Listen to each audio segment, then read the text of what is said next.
You invited a lovely young woman from your church for coffee and she said yes. Or your friends set you up on a blind date with a wonderful young man.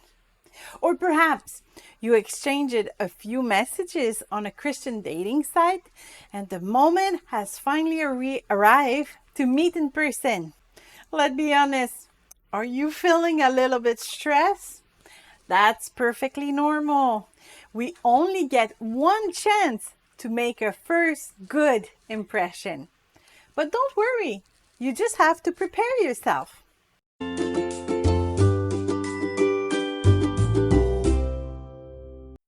So, here are 7 simple and practical tips to make your first date a success. Tip number 1, talk to God about it first. First tip, and probably the most important one, as with everything, take the time to talk to God first. Tell God how you feel, what you think of this person you're about to meet, what you think of yourself. Taking this time to pause allows us to put our thoughts into perspective and prevent them from spiraling out of control. God will remind you of His promises, His guidance, and His boundaries. And who knows, He might even give you some good ideas for approaching the date with a complete peace of mind. Tip 2, choose the right place.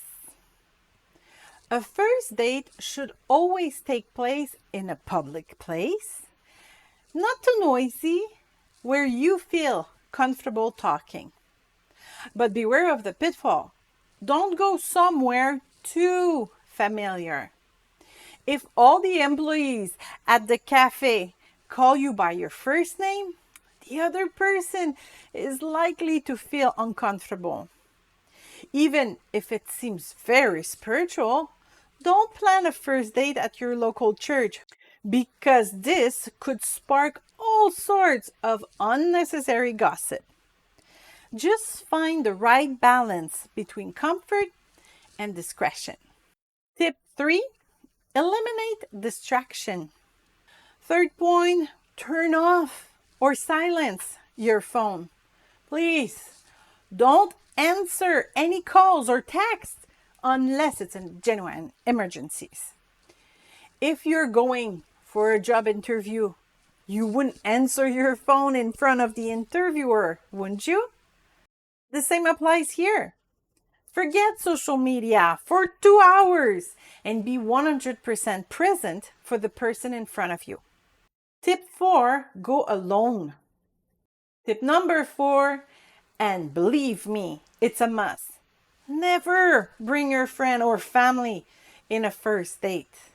I completely understand the need to feel reassured or protected, but there are plenty of other ways to ensure your safety without making the situation extremely awkward for the person you're meeting. Go alone. Tip 5, dress appropriately. Fifth tip, choose your clothes carefully. Even if fashion is not a priority for you, what you wear says a lot about you. Ladies, pay attention to some practical details.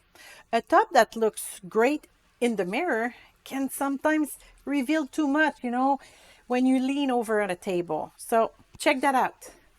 And ladies and gentlemen, be yourself. If you're not at all athletic, there's no need to show up dressed head to toe in athletic gear.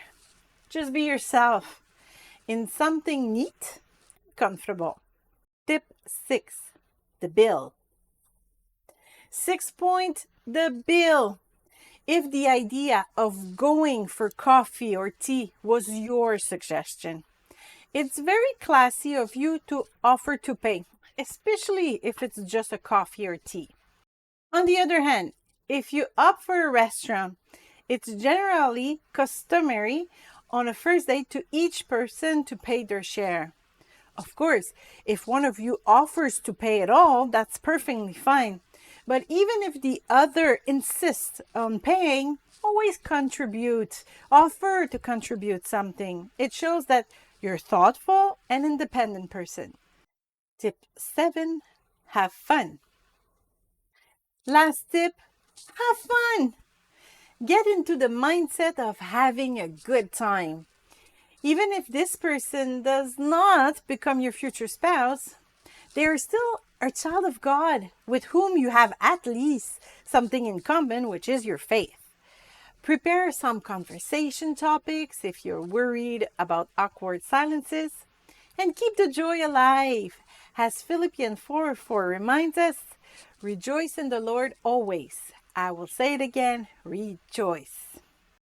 Remember, you don't plan a wedding on the first date. If you realize that there's no chemistry between you, be polite, honest, and kind. Don't promise any more dates. And if, on the contrary, the meeting went very well, keep your heart. Don't get carried away with your thoughts, and simply ask for a second date to continue developing your friendship.